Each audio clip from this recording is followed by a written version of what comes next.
Eh bien voilà, c'est la première de Prenez-en de la graine. Marquez mon bonjour. Bonjour. Je vais tout de suite vous mettre à contribution. Vous allez regarder autour de vous et vous allez me décrire ce que vous voyez parce que nos éditeurs n'ont malheureusement pas la chance d'avoir de l'image en Dolby Surround avec un cinémascope intégré. Allez-y, Alors déjà, au boulot. déjà du public, ce qui est assez rare en interview radio, parce qu'habituellement il y a un technicien et puis un journaliste, donc ça c'est assez nouveau. Je vois une dame assise sur un trône fait avec des cagettes comme ça, trône sur lesquels on est assis aussi nous en fait, qui ont été faits par quelqu'un de la potagère, qu'on remercie aussi. C'est Steve Ballet, c'est son directeur. Steve Ballet, voilà. Je vois des amis qui sont là, des personnes que j'ai déjà vues aussi.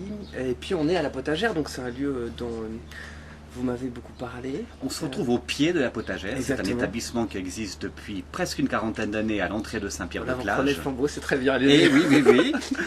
Et puis, c'est de la potagère qu'est venu le nom de cette émission, Prenez-en de la graine, parce que de la graine débute tout. Et cette expression, elle évoque quoi pour vous exactement? Alors elle évoque une authenticité et quelque chose que j'apprécie, c'est-à-dire la nature, la terre et j'aime bien quand les caméras sont éteintes, quand il n'y a pas de micro et quand on voit les choses, les personnes quand elles font des petites choses comme voilà, c'est des choses qu'elles faisaient avant même d'être connues ou d'être adultes, quand elles font des petites choses et quand elles sont des petites pousses quoi. Tu comprends ou tu comprends pas? Je comprends très bien parce Ouais. qu'il y a quelque temps, dans une interview d'Illustré, vous avez déclaré aux journalistes « Je suis encore en train d'éclore, toujours en train d'éclore pour Toujours, être précis ». Ça veut dire quoi? À 33 ans, on pousse encore? Oui, ça veut dire que moi, mon métier, c'est celui de déconstruire et reconstruire à chaque fois, parce que c'est là que je vais apprendre plein de choses. Donc habituellement, et on peut le voir si on s'intéresse à mon travail, chaque disque est très différent du précédent. Déjà parce que je m'ennuie très facilement, et ensuite surtout parce que quand je vais voir quelqu'un très éloigné de mon univers, je sais qu'il va m'amener des choses nouvelles et que je vais apprendre aussi plein de choses nouvelles sur moi-même et qui va me montrer des nouveaux accords, là, par exemple sur ce disque, Alexandre Varlet avec qui j'ai travaillé, Le dernier que vous avez fait, qui est sorti au mois d'avril. en avril, il a une guitare qui est en open tuning, ça veut dire qu'il a un autre accordage de guitare et tout est différent quoi. Tout est différent et donc c'est un nouveau territoire, c'est des nouvelles ambiances et ça me plaît beaucoup de ne pas rester sur mes acquis. Depuis que je vous connais, ça fait un peu plus d'une dizaine d'années. À chaque fois, quand je vous rencontre, j'ai l'impression que vous avez des univers qui se télescopent, que vous vous nourrissez de ce que vous apportent les autres et pas qu'un peu. Vous êtes presque un vampire. Oui, je crois, ouais, je crois que ma force, c'est difficile de se dire ouais, ma force c'est d'être ceci, cela, mais Faites si, un peu le Hulk, si ma roulez force des c'est celle de mécaniques. rassembler, ben, en gros je peux le dire parce que ça veut dire que c'est les autres qui me rendent meilleur. Et j'adore aller vers des gens qui à première vue me disent non ou sont très éloignés de mon univers et puis de les convaincre. Et chaque fois ça me surprend qu'ils disent oui aussi parce que moi je viens d'une culture très chanson française et là sur ce nouveau disque je vais vers quelqu'un, par exemple Poulson qui a travaillé avec des groupes comme R ou Phoenix qui sont des groupes de pop très très éloignés de mon univers. Marquez-moi, vous plaidez comment votre cause quand vous rencontrez quelqu'un comme celui qui vous a aidé à accoucher de votre dernier disque? Ben déjà en fait je plaide moi-même ma cause, ce qui est assez différent de ce qui se passe habituellement dans ce milieu, parce que quand on va contacter des gens comme ça, souvent il y a des agents ou il y a des maisons de disques, et puis moi j'y vais moi-même. Souvent j'appelle, je dis bonjour, est-ce qu'on peut se rencontrer? Puis le mec il me dit Non, c'est bonjour, c'est marqué mon clic, ouais. Non, c'est pas ça. Il me dit non, non, il y a forcément toujours de l'intérêt, encore plus à cette période où il n'y a pas de boulot, donc les gens sont assez intéressés. Et je leur demande souvent une rencontre, les yeux dans les yeux, et souvent les gens me disent une fois quand vous êtes à Paris, alors on se rencontrera. Je dis semaine prochaine. D'accord. Puis je prends le train et puis quand j'arrive, le mec sait que j'ai fait X centaines de voilà kilomètres pour le voir. rencontrer. Donc déjà déjà il prend le temps et après l'envie c'est quelque chose qui est très rassembleur quoi et qu'importe son statut ou son parcours et même encore plus quand les gens sont assez connus, souvent l'envie elle est un peu remplacée par la lassitude de faire tant de tournées, tant de concerts, et peut-être simplement la lassitude qu'on peut avoir quand on fait depuis X années un métier. Donc quand on a un jeune chien fou qui nous dit... Ça c'est vous. Voilà, exactement. Quelqu'un qui a envie et puis qui essaye de se faufiler, mais sans artifice et sans aucune promesse, si ce n'est celle de vouloir apprendre et de dire à la personne que je l'ai choisi elle. Donc quand on sait que quelqu'un nous choisit nous, on a déjà l'assurance qu'il ne va pas essayer de nous transformer ou de nous demander d'être quelqu'un d'autre que lui, quoi. Pour ce dernier disque, on s'était rencontrés dans le cadre d'une autre interview, Ouais. et puis vous me disiez, j'étais à Paris, Ouais. j'ai rencontré des décideurs au sein d'une maison de disques, Ouais. et là vous avez évité l'enfer. Alors je sais pas si c'était l'enfer, à un moment donné on m'a proposé, une parolière d'un chanteur très connu m'a proposé des chansons, et puis tout simplement ça ne me parlait pas parce que, je sais pas, c'était peut-être un peu trop... Non mais il faut être clair, ici on est à la potagère, il y a des fruits, il y a des Ouais, légumes, bah alors c'est pas c'était- des fruits et des légumes C'était calibrés, peut-être un peu plus vous-même vous êtes pas voilà, dans cette peau-là. c'était peut-être un peu plus la grande industrie, et puis moi il y a d'autres choses qui résonnaient, quoi. Autant un Jean-Louis Murat que de l'art, enfin voilà, ce qui me plaît c'est pas forcément ce genre de chanteur-là, je sais pas pourquoi, parce Non. que c'est comme ça. Vous Et vouliez pas être calibré chanteur à Minette. voilà, pour être clair. exactement, mais après on se pose la question parce qu'on se dit en fait ça pourrait aider pour les commissions et pour passer à la radio peut-être plus, je sais pas. Donc je sais pas si j'ai fait le bon choix, hein. Je sais pas, je peux les rappeler si jamais.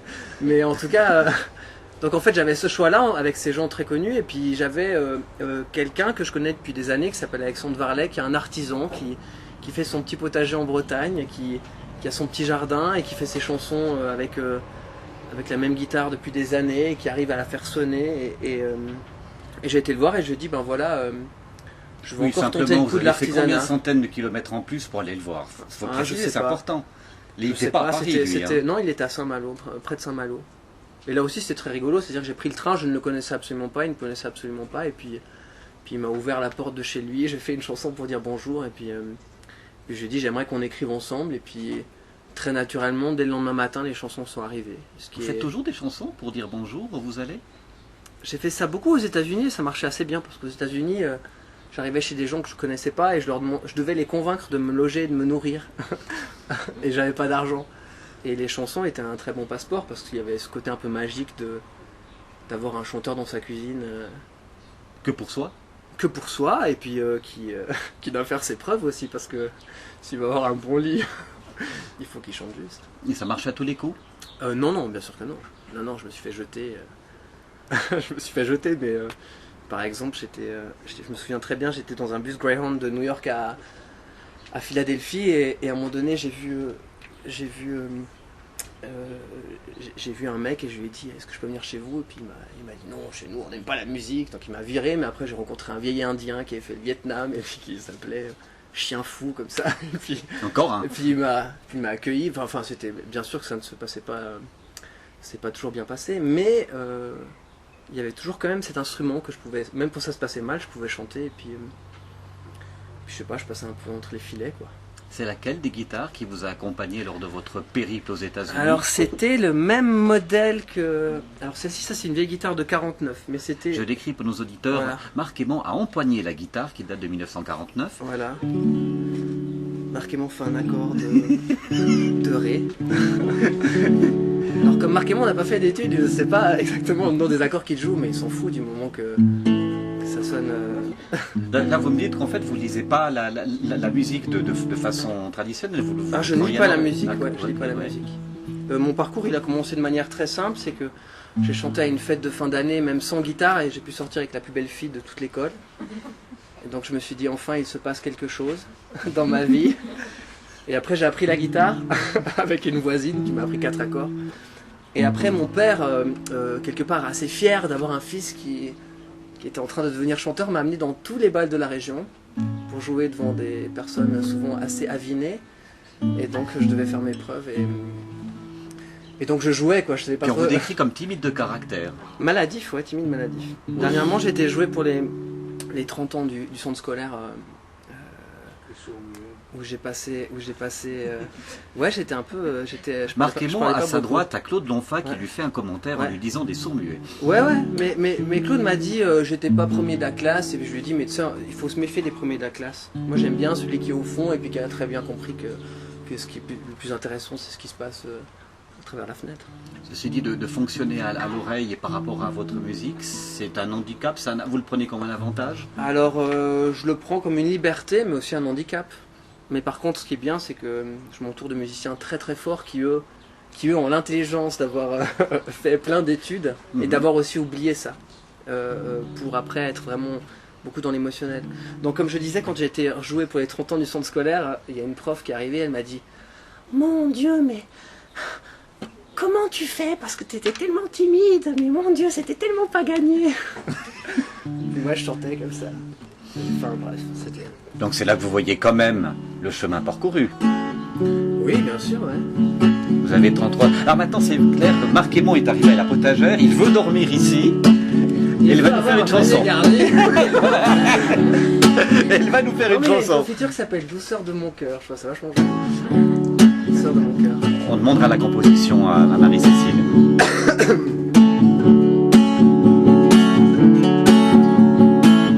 Quitter la route, prendre un virage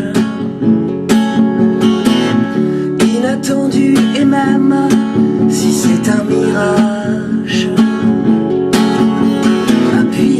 Appuyer, où ça va mener? Foncer, je veux que ça brûle pour m'allumer.